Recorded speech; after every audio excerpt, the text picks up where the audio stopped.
Grand invité aujourd'hui dans Smart Tech, Marc Ouniadi, philosophe spécialiste de philosophie morale, sociale et politique, professeur à l'Université catholique de Louvain, également professeur associé à l'Institut Mines Télécom Paris pour les questions numériques. Merci beaucoup d'être connecté avec nous dans Smart Tech. C'est vraiment un grand plaisir. Vous évoquez souvent la technologie dans vos ouvrages, mais je voulais qu'on commence avec l'article qui est pour moi à déclencher la demande d'interview. Je l'avoue, c'est cet article paru dans la revue Esprit dédié à l'intelligence artificielle.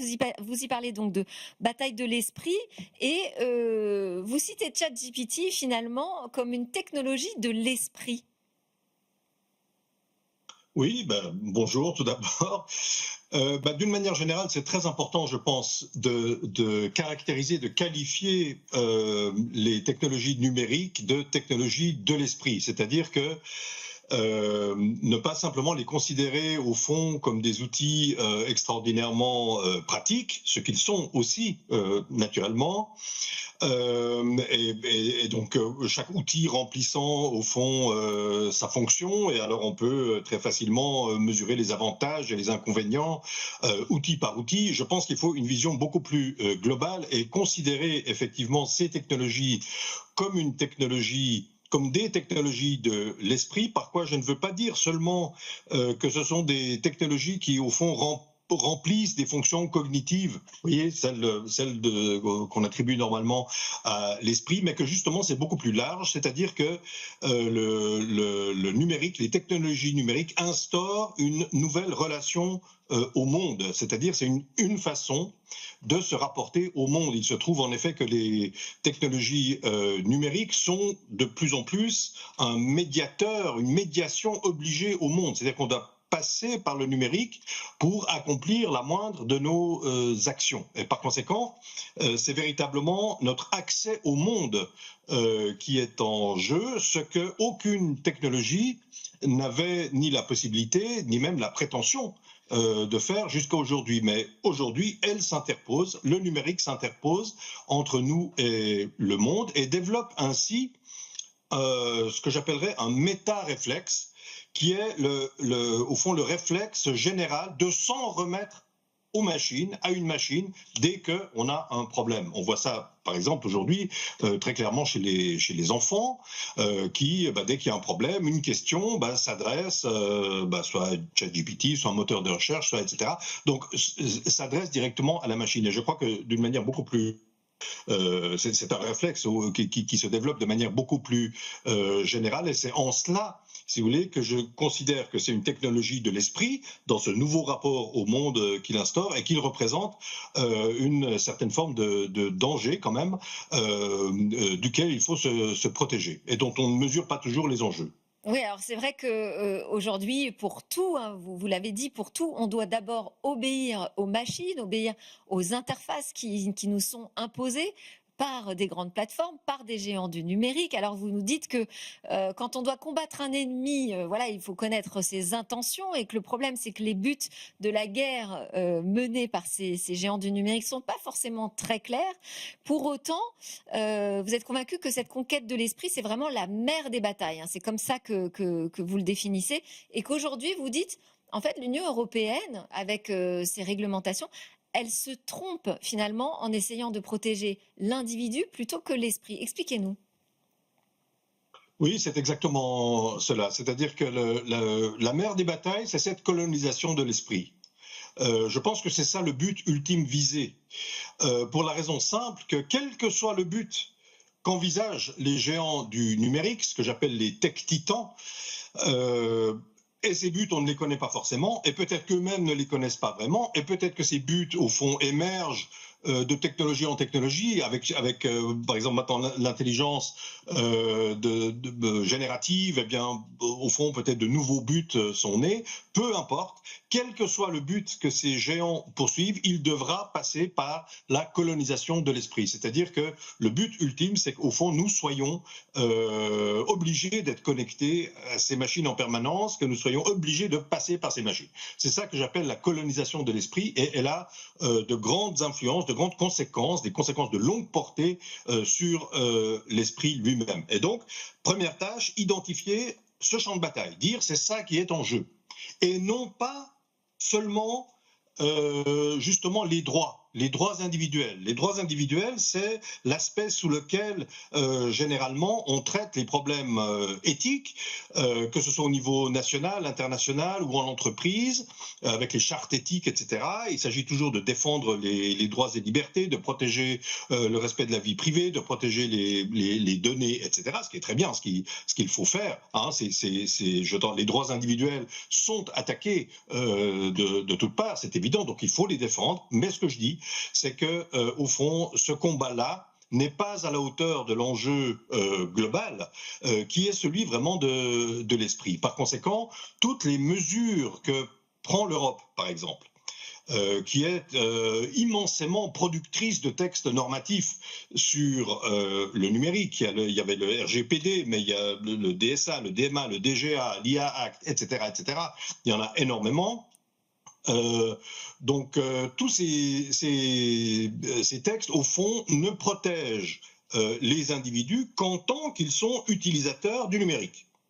Et ils ne le protègent pas, c'est pas du tout leur but, de le protéger du numérique lui-même. Or, si l'on considère que c'est l'esprit, en quelque sorte, qui est assiégé par le numérique, c'est l'esprit qu'il faut protéger. Et on ne peut pas protéger l'esprit au sens où je l'entends, c'est-à-dire comme relation au monde, comme l'organe au fond de notre relation au monde. On ne peut pas protéger l'esprit avec des droits individuels, tout simplement parce qu'on pourrait imaginer un monde entièrement numérisé qui respecterait parfaitement les droits individuels. Et d'ailleurs, ce que je dis là n'est pas une fiction, puisque en fait, c'est vraiment l'horizon que propose l'Union européenne. L'Union européenne a ce grand projet pour 2050 de digitaliser l'ensemble de notre vie sociale. Il y a un vaste projet d'économie digitale dans l'Union européenne. Et l'Union européenne, en même temps, est très attentive, évidemment, à respecter les droits individuels.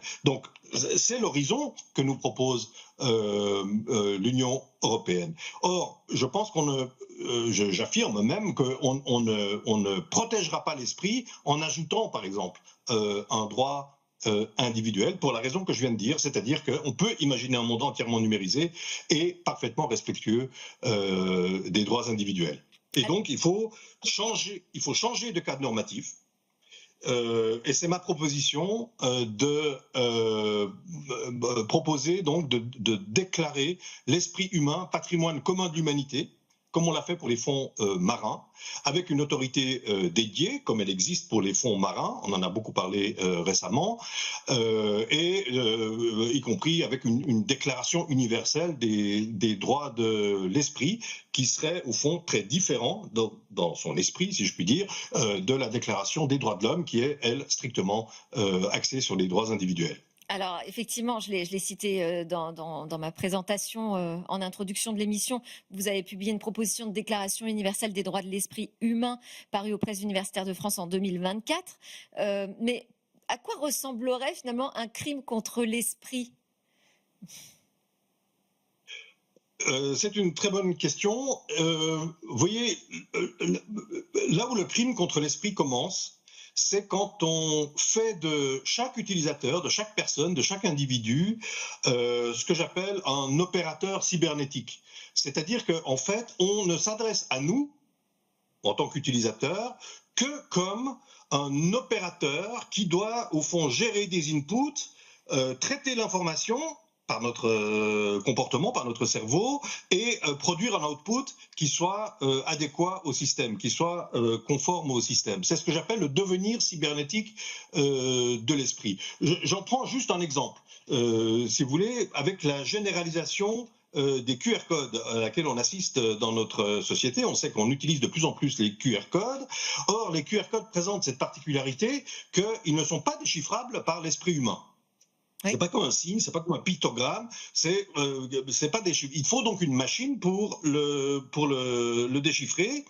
Et en fait, quand on nous demande de présenter un QR code pour, par exemple, ouvrir une porte, eh bien, ce que nous faisons, nous, c'est mettre en relation deux machines. Donc nous sommes réduits, au fond, notre comportement est réduit à la mise en relation de deux machines que par ailleurs nous ne comprenons pas. Donc, voilà ce que j'appelle, c'est un exemple particulièrement caricatural, mais on voit bien qu'il se généralise, de devenir cybernétique de l'esprit. C'est-à-dire, au fond, notre rôle se résumera, au fond, à faire fonctionner des machines. C'est ce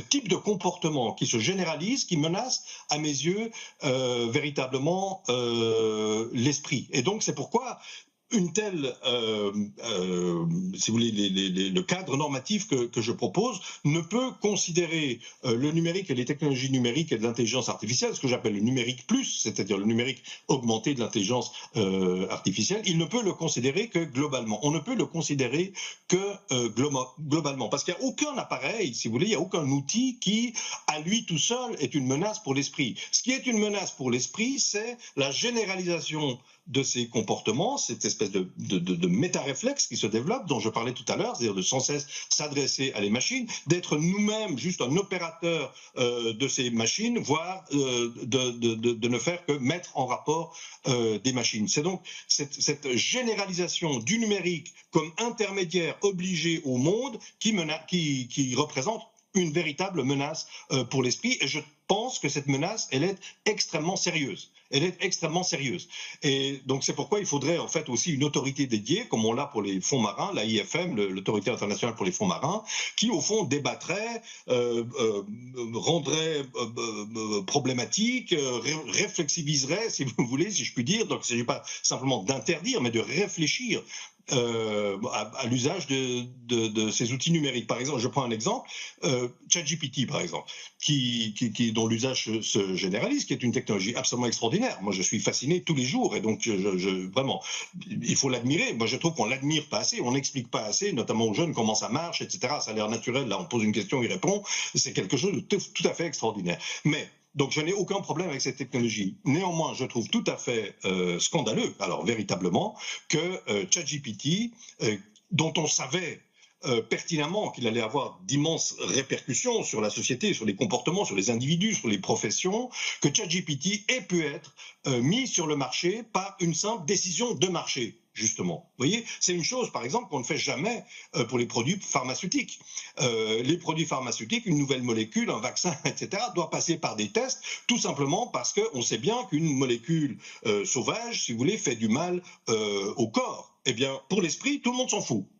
Oui, et c'est un problème. oui, Et c'est un problème. je suis d'accord avec vous. J'avais fait le parallèle d'ailleurs avec la voiture. On ne va pas laisser une voiture autonome circuler dans les rues et faire ses tests sans précaution. Donc vous dites ces entreprises de l'intelligence artificielle, elles sont allées vraiment trop vite parce que vous voyez l'IA comme quelque chose qui est capable de vraiment menacer notre esprit. Le problème, c'est que c'est le marché qui dicte en fait le rythme ici de ces innovations technologiques, et il n'y a aucune raison de laisser libre cours au marché. Il n'y en a aucune. Exactement comme on ne le fait pas pour les entreprises pharmaceutiques, si vous voulez, mais c'est exactement la même chose pour l'esprit, pour ce que j'appelle l'esprit. Encore faut-il prendre conscience du danger. C'est pourquoi je dis qu'il est très important, et c'est ce que je développe notamment dans l'article que vous avez eu la gentillesse de citer, d'identifier le champ de bataille, le véritable champ de bataille sur lequel il faut, si vous voulez, se confronter au numérique. Ce champ de bataille, c'est le champ de l'esprit. C'est lui qui est menacé. Vous voyez, si dans un horizon de quelques années, on en est réduit vraiment à juste obéir à des machines, à les faire entrer en contact les unes avec les autres, etc., ben, vous voyez bien que c'est une menace pour l'esprit. J'aimerais signaler quand même une étude... Est-ce que l'esprit ne sera pas plus fort? Est-ce que l'esprit ne peut pas l'emporter justement sur ce que l'IA voudrait faire de l'esprit humain demain? Alors, ça pourrait être le cas. Il y a toute une tendance, si vous voulez, qui pense à une IA des Lumières, c'est-à-dire qu'au fond, on pourrait utiliser l'IA dans le sens d'une intelligence accrue, différenciée, etc., etc.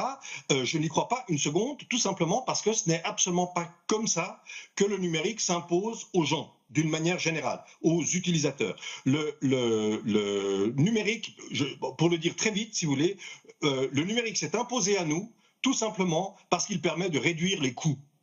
Voilà. Il y a une force économique absolument incroyable dans le numérique. cette force numérique, c'est précisément que cette force économique du numérique, c'est précisément que le numérique a permis de modifier complètement la structure des coûts, notamment de la production, en réduisant en rendant les taux marginaux de production quasiment nuls, en rendant les coûts de transaction quasiment nuls, et en créant comme ça aussi les effets de réseau qui sont une espèce d'économie d'échelle du côté de la demande et non plus du côté de l'offre. Bref, tout ça est un véritable tsunami et c'est comme ça que ça s'impose et c'est à cause de ça, comme ça et à cause de ça que ça s'impose aux utilisateurs. Donc parler d'une IA des Lumières, parler d'une IA qui libérerait notre intelligence est une profonde illusion à laquelle je ne crois pas une seconde, raison pour laquelle il faut ce nouveau cadre normatif. J'aimerais quand même signaler Oui, une étude... juste pour terminer, très rapidement. Oui. Oui, parce que en fait, on parle beaucoup des problèmes de santé mentale. Oui. À mon avis, ça va être la porte d'entrée, en fait, pour une véritable réflexion sur l'esprit. Une étude toute récente, il y a quelques jours, du MIT, que j'ai ici sous les yeux, révèle que l'utilisation de ChatGPT, c'est le titre de l'étude, réduit significativement l'activité cérébrale. Ils ont mesuré cela, puisqu'il faut mesurer tout cela scientifiquement. L'étude est absolument fascinante et la conclusion est absolument, si vous voulez, indiscutable et massive, n'est-ce pas, que ça modifie complètement notre activité cérébrale, mais surtout, ça la réduit. Merci beaucoup. Donc nous sommes en danger. Nous sommes en danger. Merci beaucoup, Marc Ouniadi. Merci d'avoir accordé cet entretien à Smartech. Je rappelle que vous êtes professeur de philosophie morale et politique à l'Université catholique de Louvain.